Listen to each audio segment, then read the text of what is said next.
Hello, Rise Up Visionaries. I'm Susan May, and I'm here to share my random ramblings on life and anything that goes through my brain to inspire you to tune into your intuition so you can begin your journey of unplugging. So, it's officially sweatshirt weather, at least at some points during the day in Florida, mid-October, and it wasn't even 60 this morning. I was quite chilly. But we are still hitting 80s and even close to 90 within the last week. So it gets quite warm in the sun during the day. And actually, that is a great segue into what I want to talk to you all about today, which is change. I think I've talked about change before, and I know I'll talk about it again because it is such a very important topic that we humans have to grapple with and learn how to deal with. I think we can all agree that the past, we're going on, 21 months now, has been one of the most extreme periods of change in human history. It's the most global, I would say. I mean, I guess we did have the world wars in the 20th century, which, definitely impacted large parts of the world. But this is something unprecedented, what we're going through now.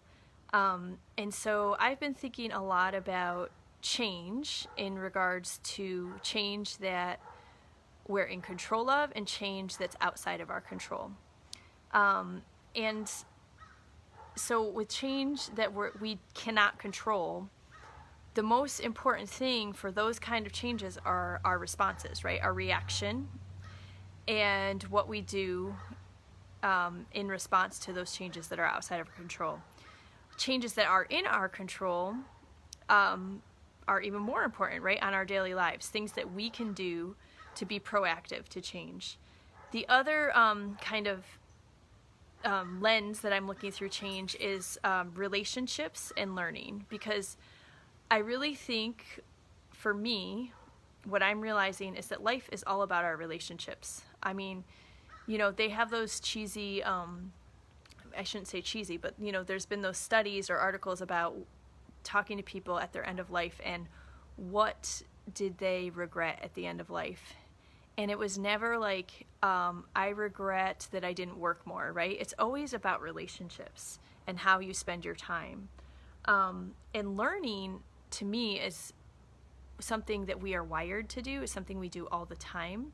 And learning is about how we can improve, how we can respond better, and learning is always involved in relationships too. So I've been thinking about how, in regards to change and how we respond, we all have to do our own personal work. And what I mean by that is that no one can do your work for you, right? And that's kind of obvious. And the other side of the coin is that we can't do other people's work, right? So there may be lots of times when we see people struggling, or they're doing things a certain way, or they're reacting, and we're like, why are you getting so bent out of shape over this? It's not worth it. But that's their journey, right? That's the work they have to do. This just happened the other day with my kids. One of my kids was really reacting very strongly emotionally to something that I just thought wasn't worth it. And it's only taken me, a decade and a half to learn this. I've been a mom now for over 15 years, but I learned to finally just keep my mouth shut and just let that child work through the process and not try to interfere and not try to give her, I may have just given away who it was, not try to give my perspective on what that child should be doing. I think it's difficult sometimes to not want to try and tell people what they should be doing, right? When we see that, and it comes from a good place, right? When it's someone we love, we want to help them. So we have to do our own work. We have to do our own healing. We have to dig into whatever issues are in front of us that capture our attention. We have to do our own relationship work, building. When I talk about digging, I think we often think of digging as like digging into information, which is important. I think it's important to try to find the truth in these times when truth is often very difficult to discern. But the other thing I'm talking about is digging into yourself and digging into that work of that inner work of how can I become a better person? How can I deal better with the changes that are going on around me? So talking about change, today is 9 months to the day since we moved to Florida. And I look back on that and I'm a little bit in disbelief. I was talking to Marisol about this, like, how did we seem so outwardly confident about this decision? How were we so bold? Like, yes, this is it. We're leaving Virginia. We're going to Florida. Why did we seem so certain? And I'm going to come back to this topic, I think, towards the end of this live. But one thing I will say is that the work that was necessary to take that kind of step, to make that kind of big decision, had been years in the making. I know for myself. So I'm mostly speaking for myself today, although it is kind of generalizing to my family also. I had been years of questioning and trying things and trusting. And so it all culminated in a time where all that practice really came through for me.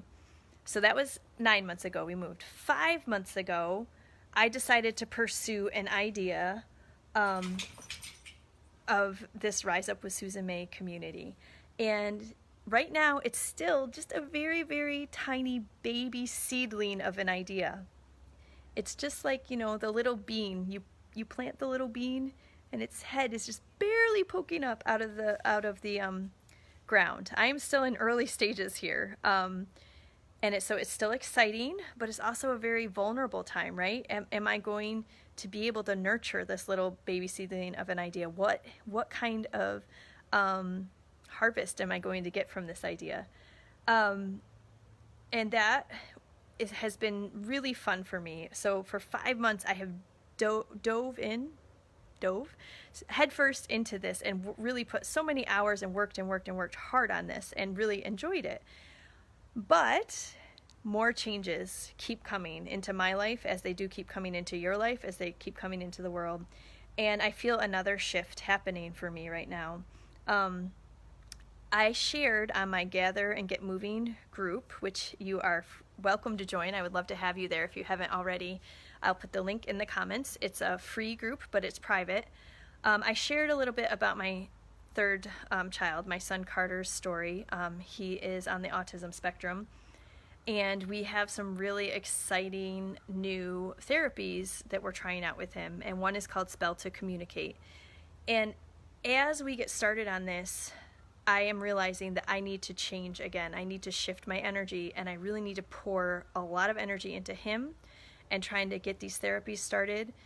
And then my middle son, Jerry, who's 12, just said last week, Mom, I really want to start working on math more. So he's telling me, verbally, Mom, I need more from you. And then Marisol, we've been working on certain things. So all that to say is that I need to change again. And change isn't easy, but I feel good about it, and that doesn't mean that I can't grow this little baby business, this little seedling of an idea, and serve my kids. I fully intend to do that. It just means I need to reassess how much time I'm spending and where I'm investing that time. So I shift again. Saturday morning, okay, now I'm shifting gears again. Well, actually, I'm going to start Saturday morning. I wrote in my notebook, I started a list of books I want to read because there's been so many great suggestions from different people that I really respect. And so I'm like, I need to start writing these down because I will forget. So I started a list of books I want to read. And then Mike and I went on our morning walk. And a lot of my friends already know what happened on that walk, but I'm going to just tell the story here. We decided to go cross a busy road to go into the other neighborhood, which we sometimes do on weekends because there's a playground over there that Carter can swing on. Well, you really have to time crossing this road because it's busy, traffic going both ways. And when we came to the spot where we crossed, Mike's like, there's an opening, let's go. So he takes off and I'm like, oh my gosh. So I'm pushing the stroller. I'm like, okay, cool. I'm pushing as fast as I can and I get across. I'm like, whew, Mike, that was a little crazy. And so we continue on our walk and we do our loop and we get to the playground and pushing Carter in the swing and we're just talking about random things. I'm talking about VIP Kid, and then I'm like, oh gosh, when is the time change? I want to check that because that impacts my teaching schedule. And I go over to the stroller and I'm like, Mike, do you have my phone? no. Like, I swear I brought it. It's not in. So there's this little mesh pocket at the bottom of the stroller, and it fits phones perfectly. It almost looks like it's made for 2 phones side by side. I'm like, uh-oh. And he's like, oh gosh, did it fall out when we were crossing the street? I'm like, oh, it might have, because I really think I had it, and I'm looking all over the stroller. I don't see it. It's not in my pockets. So what I want to talk about more than anything is my response to this stressful thing that happened. I was really proud of myself because in that moment, I didn't freak. I was just sitting like, oh gosh, my phone probably fell out. And we didn't immediately leave the playground. I kept pushing Carter, kept having fun, and I chatted with Mike a little bit about, well, if my iPhone fell out and we can't find it, or if it's, if there's something wrong with it, this could be a sign. Maybe it's time to not have an iPhone. And we just, took our time, and I told him, I'm like, well, I'm kind of proud of myself because I know a lot of people would just be freaking out and just running right away. Let's go. We got to go find my phone. And I'm like, you know what? If I find it, I find it. If it's safe, it's safe. But I knew that the odds were if something happened to it, running now wouldn't change that. So when we're ready, when Carter was ready, we pack up and we walk back, and I'm scanning the sidewalk, and we're discussing how, well, if it fell out somewhere else, we can use the Find My iPhone app. And we get to the place where we cross, and we know exactly where we cross, so I'm scanning the grass, and I'm just looking, and we cross the road. Still haven't seen it. And we're looking in the grass over there because we're hoping it fell in the grass, right? Because we're thinking that I jostled when the tire went over. All of a sudden, Mike's like, there it is. And he points. It's in the road. Not only is it in the road, it's like in the spot where the cars on our side, the right tires can run right over it. So 2 cars go by, and Mike's like, here, take the dog. And he's walking, waiting for a space. 2 cars go by, and they just miss it. And I'm like, oh. Then a 3rd car, boom, the tire goes right over the phone. I was like, oh my gosh. So he gets out there, there's a space, picks it up, and he turns it over. He's like, oh. And it's just, smashed to smithereens. It's just the whole front, and I'm like, oh my gosh. And I actually just start laughing hysterically. I'm like giddy laughing. I'm like, oh my gosh, like that phone is so done. It's toast. So we bring it home, and I'm like kind of excited to show the kids, like, hey guys, look what I did to my phone. And they're like, oh my gosh, Mommy, what did you do? And to me, honestly, it just seemed like a really big sign, because I'm not gonna lie, I have an issue with being on my phone. I am on my phone for hours every day, and I felt better about it with starting this business. I have been more purposeful, and I have been getting off more. I'm not like doom scrolling as much, so I have felt better, but I still am like pretty obsessive about checking, and I know that I could take more breaks. So my first response was just kind of like giddy, like this is a sign. But I also knew that I shouldn't like kind of rush to fix it. Like Mike's like, maybe it can be fixed. Maybe they can just replace the glass on the front and the back. And I didn't want to rush to just like go out and order a new one. So I kind of let myself sit in it for a while. And sure enough, with time, the feelings came. I felt pretty sad about my phone. I was like, oh my gosh. My phone, my 3rd hand, the attachment to my hand, it's gone. And just thinking about all the good times I've had with that phone, all the things I've done on that phone. And, it slowly comes to like all the things that you do on your phone, like which are the most important and which you can live without. And the biggest issue I had with thinking about not having an iPhone is this, being live, working on my business, and how I have to be so flexible with Carter, and he's in and out of the house, and my phone really gives me a sense of continuity, a sense of like I can get things done. So I'm like sitting in it, I'm like, oh, can I really not have an iPhone? Like, can I like downgrade to like a flip phone and just do business on my computer? Can we grab our old digital camera? And it felt pretty funky for a couple hours. I felt sad, then I got really tired, exhausted, and I also was just like not doing really any of the things I planned to do Saturday. None of the business stuff, none of the housework. I was just sitting in this. And the thing I'm proud of is that I just let myself. I'm like, I'm not going to rush. I'm not going to say, no, I need a new phone. And I didn't shame myself for being attached to my phone. I wasn't like, oh, it's stupid, it's just a phone, and this shows that you're too addicted to it and this and that. I was like, of course I'm sad. It's something that's meaningful to me. It's something that brings me joy. It's something that helps me be productive. So I affirmed to myself that of course I'm sad. It's okay to be sad. When I didn't get things done for the day, I said, it's okay. This is the work I need to do right now. I need to process what happened, and I need to decide how I'm going to move forward. And so I was really torn. I came to a place of uncertainty. What should I do? So I sat more with it. I sat out here with Carter in the hammock, and I didn't have anything to distract me. And then came the feeling of peace and the knowing of how I want to proceed. And I realized this is just like moving here, okay? Going back to that decision. I can try it. I can try and see how it goes if I don't have an iPhone. I can get, a downgrade. That's what we were talking about me doing.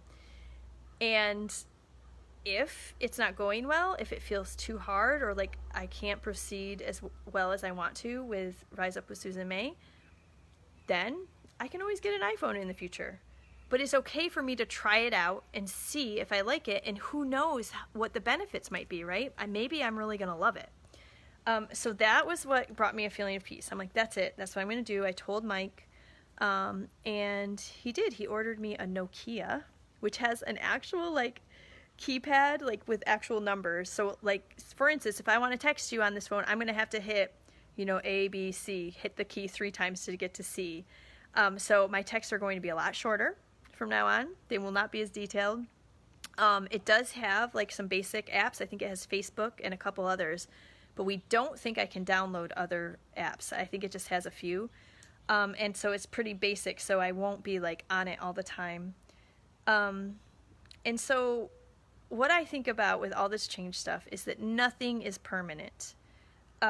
We can try things. We can make mistakes. We can change course, which is exactly the premise that we had of moving to Florida. Let's just try it for a year, which is why we kept our home up there. We rented it for a year. We rented this house for a year. Our leases are almost exactly to the day the same. And for now with my phone, I'm going to see how it goes. I'm going to see what gifts come. And already I almost finished an entire book yesterday. I feel much calmer. I feel less distracted. I feel more present with Carter, which I really need at this point. So that's where I am with that. So I'd love to hear about changes in your life. Please check out my book giveaway for this week. It's the pinned post at the top.